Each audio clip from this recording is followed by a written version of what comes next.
विश्वास और सबूरी का रहस्य। साईं बाबा कहते हैं, ओम श्री साईं नाथाय नमः। शिरडी की पावन धरती, सांझ का समय था। द्वारका माई में दिया जल रहा था। धूप अगरबत्ती की खुशबू हवा में घुली थी। बाबा अपने चिर परिचित फकीरी वेश में चुपचाप बैठे थे, आंखें आंधी बंद, मानो सब कुछ देखते हुए भी संसार से परे हैं। बाबा के चरणों में आज कई भक्त बैठे थे, कोई दुखी, कोई उलझन में, कोई उम्मीद लेकर। सबके मन में एक ही सवाल था, लेकिन कोई पूछ नहीं पा रहा था। अचानक साईं बाबा ने अपनी गंभीर लेकिन करुण आवाज में कहा, सब कुछ पूछने की ज़रूरत नहीं है। जिसके पास विश्वास है उसे रास्ता मिल ही जाता है, और जिसके पास सबूरी है वह मंजिल तक पहुंचता है। बाबा की वाणी सुनकर मौन छा गया। भीड़ में बैठे एक युवक हरि की आंखें भर आई। वह हाल ही में अपनी नौकरी खो चुका था। घर की जिम्मेदारी, बीमार माँ और खाली जेब, सब कुछ उसे तोड़ रहा था। कई दिनों से वह सोच रहा था, मैं रोज बाबा के पास आता हूँ, फिर भी मेरी समस्या क्यों नहीं सुलझती। आज बाबा की बात सीधे उसके दिल में उतर गई। पहली कथा, विश्वास की अग्नि। बाबा बोले, मैं तुम्हें एक कथा सुनाता हूँ। शिरडी में एक बार गणपत सेठ का नाम का व्यापारी आया। व्यापार में भारी घाटा हो गया था। सब कुछ लूटने की कगार पर था। वह बाबा के पास आया और बोला, बाबा, मैंने आपकी बहुत पूजा की, फिर भी दुख क्यों। बाबा मुस्कुराए और बोले, तूने पूजा तो की, पर भरोसा हालात पर किया, मुझ पर नहीं। गणपत सेठ को यह बात चुभ गई। फिर भी वह रोज द्वारका माई आता रहा।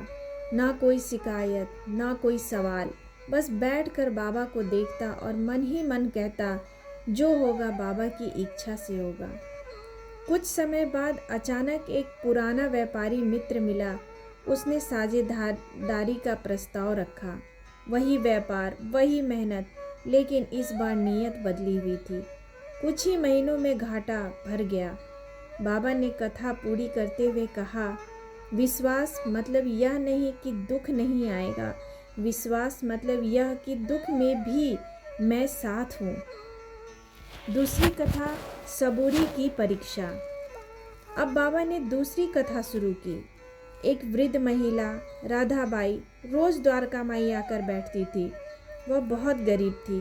कई बार उसे पूरे दिन में खाना तक नहीं मिलता था। लोग पूछते, माँ, तुम रोज यहाँ क्यों आती हो, कुछ मांगती भी नहीं। वह बस इतना कहती, बाबा को देख लेती हूँ, पेट भर जाता है। एक दिन किसी ने बाबा से पूछा, बाबा, यह माँ इतनी दुखी है, फिर भी आप कुछ नहीं देते। बाबा बोले, जो सब्र कर सकता है उसे मैं सबसे पहले देता हूँ। कुछ दिनों बाद गांव के एक सेठ ने राधाबाई को अपने मंदिर में सेवा का काम दे दिया। रहने की जगह, भोजन और सम्मान सब मिला। बाबा ने कहा, सबूरी मतलब चुप रहना नहीं, सबूरी मतलब समय पर भरोसा रखना। हरि का सवाल। अब हरि से रहा नहीं गया। उसने हाथ जोड़कर पूछा, बाबा, मैं विश्वास भी करता हूँ, सबूरी भी रखता हूँ, फिर भी मेरा दुख क्यों नहीं जा रहा। बाबा ने बड़ी करुण दृष्टि से उसकी ओर देखा और कहा, तू घड़ी देख रहा है और मैं पूरा समय देख रहा हूँ। फिर बाबा ने जमीन पर एक रेखा खींची और बोले, यह तेरा आज है। फिर दूसरी रेखा, यह तेरा कल है। और दोनों को जोड़ते हुए कहा, इस बीच जो धैर्य रखे वही मेरी परीक्षा पास करता है। तीसरी कथा, विश्वास और सबूरी मिलते हैं। बाबा बोले, जब विश्वास अकेला होता है तो जल्दी टूट जाता है, जब सबूरी अकेले होती है तो थका देती है, लेकिन जब दोनों साथ हों तो चमत्कार होता है।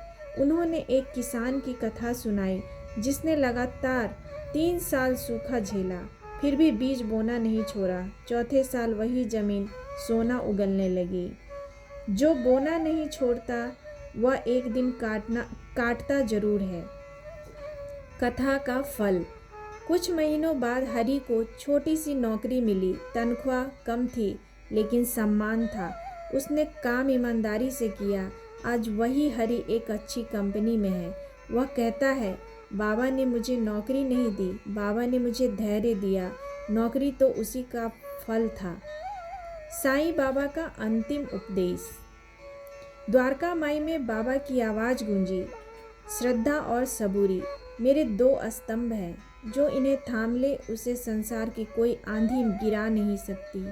दिया बुझने लगा, मन शांत हो गए, दुख हल्के हो गए और बाबा के शब्द आज भी गूंजते हैं, सबका मालिक एक है। ओम साईं राम।